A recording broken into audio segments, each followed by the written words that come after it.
यशस्वी त्या इथे येऊन व्यक्त झाल्या, बोलल्या आणि त्यांनी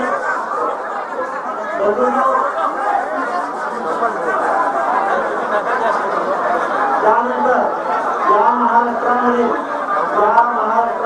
जवळजवळ 1500 पेक्षा जास्त ग्रामपंचायतीचे ठराव इथे आलेले आहेत.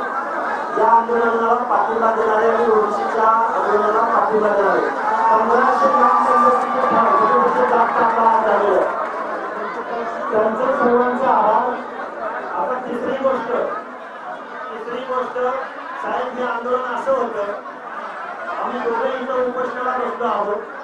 या आंदोलनाचा टाईम हा रात्रभर पण होता आणि दिवसभर पण होता.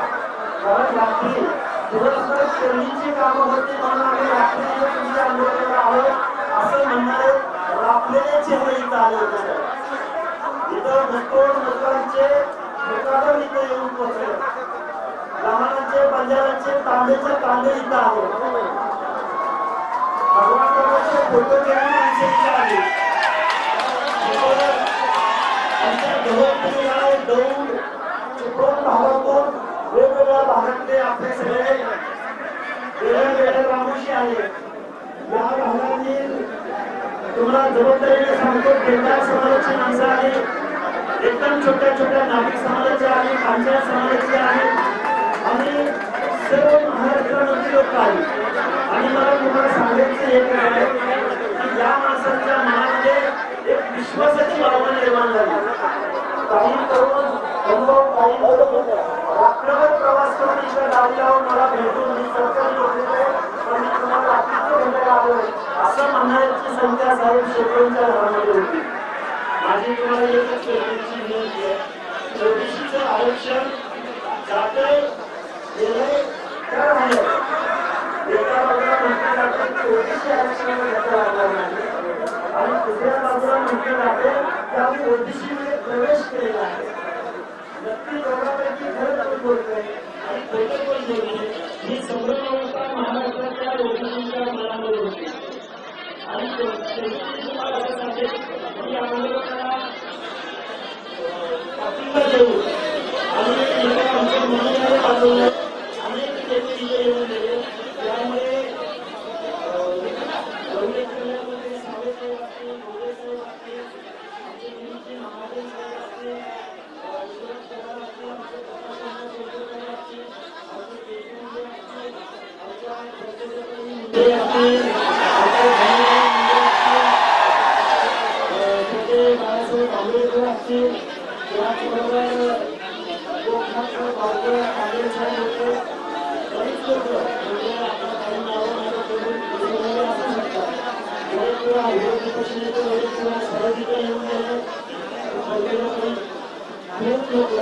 कारण त्यांचं मागणी तुम्हाला शेवटी एकच शब्द पाहिजे साहेब,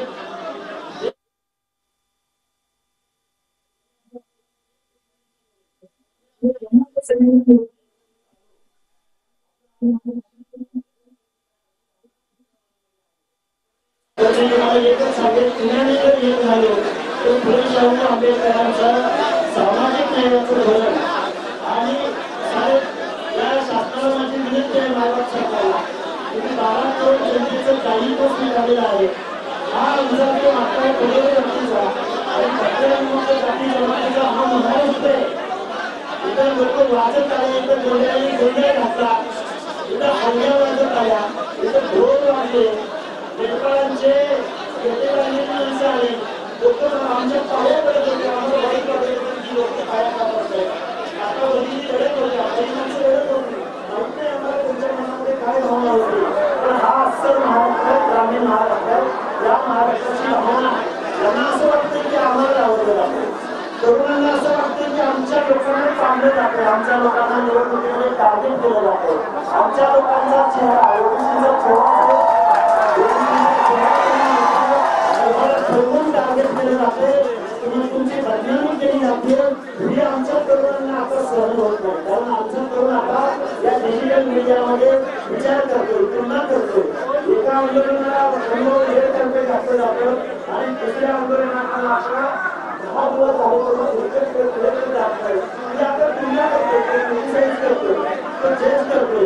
त्यामुळे या तरुणांची भावना थोडी समजून घ्यावी. या समाजाची सगळ्या समाजाची जो 6% समूह आहे, जे आयोगाचे सदस्य आहेत, मला इथं समाज पण थोडंफार माहिती होतं, जास्त तज्ञ आहे असं माझा दावा नाही. पण हे संविधान टिकलं पाहिजे, संविधानाला खेळ येणाऱ्या गोष्टी झाल्या नाही पाहिजेत एवढी विनंती व्यक्त करतो. खूप काही बोलण्यासारखं आहे, शरीर थकलंय पण जीव एकवटून मी बोलण्याचा प्रयत्न करतोय. धन्यवाद.